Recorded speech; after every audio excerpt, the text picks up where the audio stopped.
It's Phil Lindemann with your Krystal 93 News at 4. Breck Resort is putting its money where its mouth is with summer upgrades to Breck Terrace. Those are the employee apartments where heat and hot water failed during a deep freeze back in January. Here is Resort COO John Copeland. We're going to replace a bunch of furniture, appliances. We're going to redo some floors and add to the fire panels, and then some continued boiler upgrades as well. So some of that's already kicked off and already started. During the January deep freeze, Copeland stood up a special maintenance team to fix broken equipment some residents had been living with for months.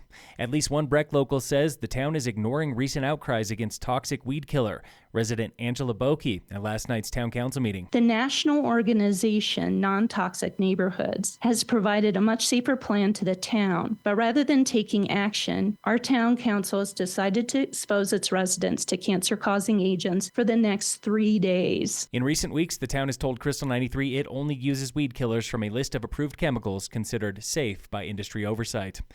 Sales taxes are slumping in every local town except for one. The newish town of Keystone is up a fraction of a point from this time last year. Keystone has only been collecting its own taxes for 2 years now. Dillon and Silverthorne, they've been shrinking for 2 years. Breck for 3 years. Summit County, though, they're suffering the most, down $500,000 in the past year alone.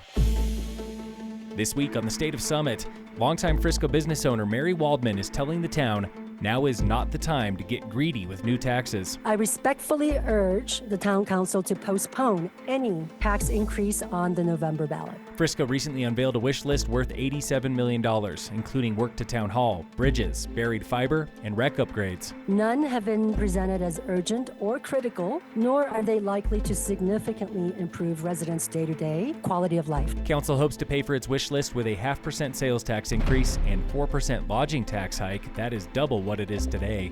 Waldman once owned Hotel Frisco. She knows this will hurt. Before asking residents to pay more at the registers or risking damage to our tourism-based economy with a steep lodging tax, I urge the town council to conduct a thorough evaluation of how current revenues are being spent. Property managers and owners across the county share her concerns. Another at the Frisco meeting told council, I'm just begging you to wait. This is not the year. A letter to Silverthorne claims rentals are losing business because of Silverthorne's new lodging rate, now the highest in the county. Frisco is surveying locals now for your thoughts on new taxes. They must be approved by voters in November.